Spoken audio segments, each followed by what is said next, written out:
Good evening, everyone, and welcome to this Up North Hockey podcast presented by G&B Environmental. For a healthier and safer indoor environment, visit gbeenvironmental.com or call 1-800-466-2018. And today on the podcast, we have Grand Rapids Bantam AA coach Reed Larson joining the show here today. First question here, after the pause of youth sports, how did it feel to get back on the ice for you and your players on Monday? It was phenomenal. Our first practice back at her was similar to what they saw over the break. Our first practice back was on the pavilion at 4 o'clock on Monday. So it was kind of a nice, easy way to just get out there, get on the ice. The ice wasn't that good because it was really warm out in the afternoon.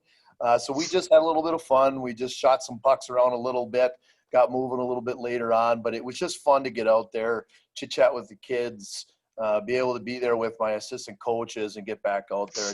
I know how important this physical activity is for these kids for more reasons than one, and it was just awesome to get back out there. I bet it was. And how'd your team react to the mask wearing for when they're on the ice? Obviously, they came out with that not too long ago. How do they react to that? Well, as the week has been going on, and we've been getting used to it a little bit more and more. I know it's a big point of emphasis right now. There's a lot of mixed feelings about it everywhere around the state of hockey right now, and in Minnesota hockey, even at the high school hockey level. I think every day that we get used to skating with those, I think we'll get a little bit more used to it.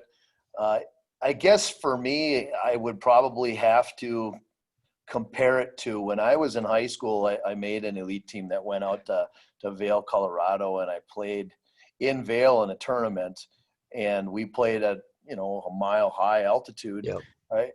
I would probably compare it to something like that. You're getting less oxygen, you're getting used to that.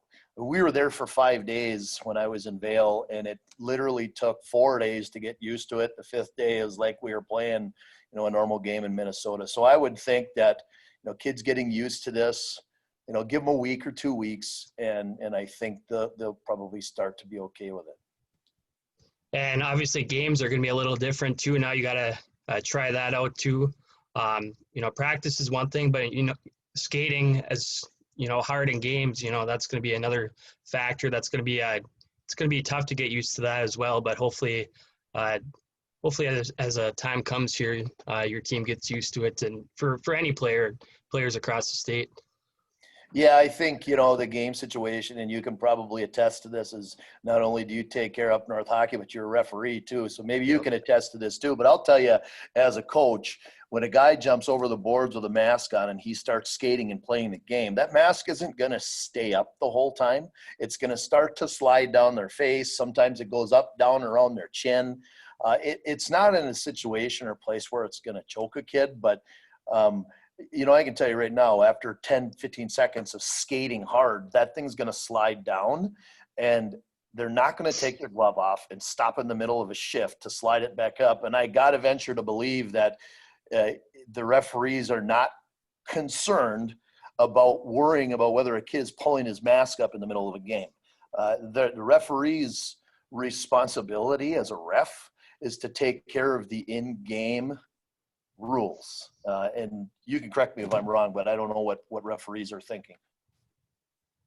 Yeah, I mean, we, as a referee myself, we are probably going to have to enforce it. But like you said, during the game, if it slides down, we're not going to stop play just for that. But right, maybe if it's going into a face-off or something, you're like, oh, hey, just pull up real quick, right? Yep. So moving on here, your first game is coming up next Friday, a week from today, against Proctor. You guys beat them 3-1 before the sports pause. So how do you feel about playing Proctor in your first game back? Well, I'm really excited to play Proctor. I know they're excited to come here and play us too. And actually, they were kind of hoping that they would get that outdoor game on the pavilion. But we had the ice already reserved. We were supposed to have our Star of the North tournament that particular weekend. And we already had the ice reserved on the inside, so we get to play in the West Rink. We get to play with that ability there inside, and they're equally as excited to be able to play in our building. But, I'm excited to play them because when we went there, just before the pause, we had kind of an embarrassing first period. I mean, we didn't show up to play. They handed it to us in the first period. We were down 1-0 to Proctor in the first period, and they surprised our guys. I think our guys walked into the building thinking it was going to be a layup because it's a single A team, and you better not ever take teams for granted in northern Minnesota, because especially if you're a team like Grand Rapids or Hermantown or Duluth East that plays a double A schedule at the high school level and at the Bantam level, you always have a target on your back. So if you're going to walk into a building thinking that you have an easy peasy or a layup, you get another thing coming with a team that's got some pride and some grit. So we're excited to be able to come back and play Proctor again to start it off, because I think our guys have something to prove to themselves and something to prove to people in the area that, you got to learn to play 3 periods. And we do plan on live streaming that game next Friday night on Up North Hockey. We're going to try to do as many youth hockey games all across the Iron Range this season, but that'll be our first youth hockey game next Friday versus Proctor. I'm not sure about the Roseau games. We're still thinking about those. And then, of course, we're also looking at the schedules of other teams in Grand Rapids and other places. We really appreciate the opportunity for you guys to get out and stream these games. I know that the phase 5 from Minnesota Hockey was just pushed out. They did approve 2 parents per kid in the game to be able to watch the games, but there are other fans out there that want to watch hockey, and you have your regulars that have been coming to watch the Bantam teams for 35 years and have been coming to watch the high school teams for 35 years. And they're sending out Facebook messages to me and text messages saying, hey, are we going to be able to watch the game? If you don't have one of those 2 tickets or one of those 2 spots with a player, you're not going to be able to watch it in person. And we really appreciate the fact that you guys can come in and stream those and allow those other people out there that are so passionate about Grand Rapids hockey to watch it live online. And like I mentioned, you guys do play Roseau Saturday and Sunday, back-to-back games. I'm not sure if you guys have played them. I'm pretty sure you guys haven't, but what do you know about Roseau going into those 2 games? Just talking with some of the parents from last year's team and the coaches from last year, I don't know a whole lot about Proctor, just as they had only played a couple of games before the pause, and I believe they were 2-0, but they played Herman, or excuse me, they were 1-1. They had lost one to Hermantown, but it was a close game, 4-0, and they had beat Duluth East, and Duluth East had beat us early in the season. So I think that going into that game, we know as a team where we were when we played Duluth East. That was the first game of the season for us.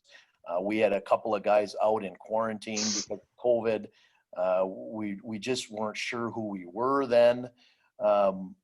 We were not at the top of our game, not even anywhere near the top of our game, not even halfway close to the top of our game. So I think coming in, we know we're better than we were against that Duluth East team. That was a rather close game between Roseau. I mean, so if you're doing comparisons that way, but all I can tell you is every time in my experience, and just going back 2 years ago when I coached the Bantam AA team, Roseau was always a challenge for us, and we were always a challenge for them. It's always a really good game when we play Roseau. You can take the records away. You can take the common opponents and throw those away, common opponents, I should say, and throw that stuff out the door and just see that you're going to see a hard-nosed, up-north style hockey game at the Bantam level, and guys are always excited to play Roseau. Yeah, like you said, it's always a fun matchup when you guys get together and play them.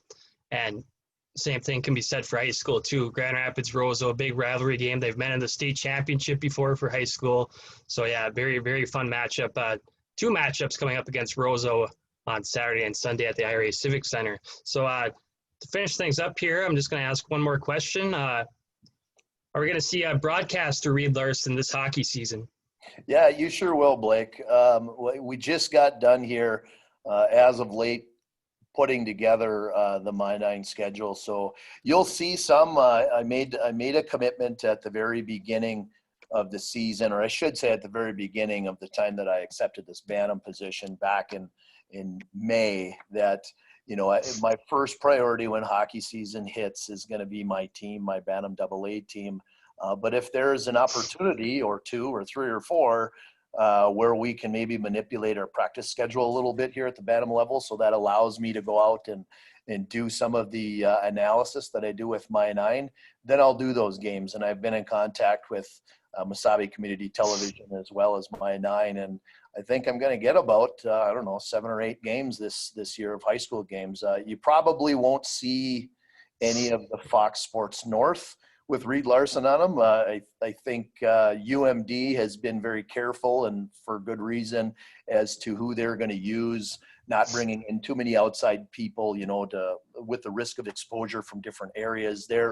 Their main focus right now is Zach Schneider and Judd Medic with the men's, and Zach Schneider continues with the women's, but they also have help from Kelly Hinseth, who is employed by, the KBJR label. She's on CBS3, but they're owned by the same company. So she is going to be doing a lot of those games as well too. So you won't see that with Fox Sports North or with the UND game probably, unless things change down the road. But I am really excited to get out and do my other hobby that I love to do, and that's get into the analysis side of things. So I appreciate that, Blake. Yeah, we look forward to it too. With this pandemic going on, any broadcast we can get across the state is going to be very important. We've preached this many times. We will have parents. Parents are going to be allowed. I just heard in Grand Rapids, and I heard it's across the state too. And 2 parents for high school. I'm not sure what the ruling is for Minnesota hockey, but 2 parents per participant for high school. But you still have other family members, grandparents, aunts, uncles, cousins that want to watch the game. Like I was saying, every broadcast that we have across the state, no matter where it's at, it's going to be very important for those people to watch and just fans of hockey to watch as well. But do you know anything about the Minnesota hockey ruling? Is that going to be the same as the state high school league ruling? Yeah, so I just saw the Phase 5 come out yesterday and just saw a couple of the highlights when it comes to fans. They are going to allow a couple of changes there. Fans for contests, they're going to allow 2 fans per player, per team. They will allow, they discourage this, but they will allow a parent to watch practice or be at a practice, but they discourage that. So it should be kind of a special situation. Like if you live a long ways out of town, and it's easier for you to sit inside rather than sit out in your car or your truck to wait for, little Johnny to get done with practice, then a parent can go in and watch, but one parent can go in and watch practice. But they are going to allow that with youth hockey and contests. They're going to allow the 2 parents per player for a game. In the state high school league, they passed their rules. So I've been in contact, of course, with the high school coaches as well as our athletic director here at Grand Rapids High School, and have had conversations about that. And the state put forth the rule and sent this to the state high school league and said you can have 25% capacity or up to 150 fans in the facility if it's indoors. And that's, if they went 25% capacity at Grand Rapids, you would be looking at 1,000 fans, and that's not going to happen. So they did say 150 people max indoors, but you're not going to see that many people at a game here, because then the state high school league tweaked their version of it to stay, within that and somewhat safe. They said that it's going to be 2 parents per player per team, and they are going to actually clear out the arena. And I've had that conversation with Miss Ann Campbell here today. They're actually going to clear out the arena after the JV game and get all of those parents out of the game, and then allow 2 parents per player per team for the varsity games. So they're still trying to keep that, or if somebody has 2 kids, one kid in their household plays on the JV, and then they have an older kid that plays on the varsity, then assuming they'll stay there for that. But they are going to be clearing people out. But it's interesting. And like you said, you have that ability to bring that game into the living room of so many other fans that want to watch hockey, and it'll be interesting how all this goes out there, but it's unbelievable how valuable you guys are and anybody else that does this out of the goodness of their hearts. And I would really recommend and encourage anybody that can contribute to guys like you that do this. You guys do this out of the goodness of your heart, Blake. You're not making any money doing this. You guys really function on the ability to have ads put into your program so that you can actually do this. And I would encourage anybody that's out there that is looking for an advertisement of some sort to be out there to expose their business. Look up North Hockey. If you can contribute and you need an ad, that's just going to make that broadcast that much better for you guys. And that's my one plug I would give out there for anybody that can give and do that. So that, like I said, you guys do this out of the goodness of your heart, and those of us that appreciate you really appreciate you. Yeah, and we appreciate that. We do have a few sponsors so far here. I'd just like to thank them right now. I'll be putting some posts out later on Twitter, Facebook, and Instagram as well. But G&B Environmental, our podcast sponsor, and they are a season sponsor too for the games. Iron Range Apparel, they're going to be donating hats for our player of the game. I just reached out to them today about that, so we're excited to have them sponsor player of the game. And then we also have Minnesota Twist Drill, and I believe that's it right now. But yeah, we're looking for more sponsors, and anything would help. And like Reed said, if you can give us a little money, that would be great. So thanks for those words there, Reed, and thanks for joining us here today. Good luck to your team next Friday. It's Proctor. I wish your team good health during this pandemic, and go get them. Well, I appreciate that. I look forward to seeing you guys at the rink, and if there's anything I can do to help out Up North Hockey, just let me know. All right, sounds good. Thank you, Reed, and like I said, good luck next weekend. Thank you.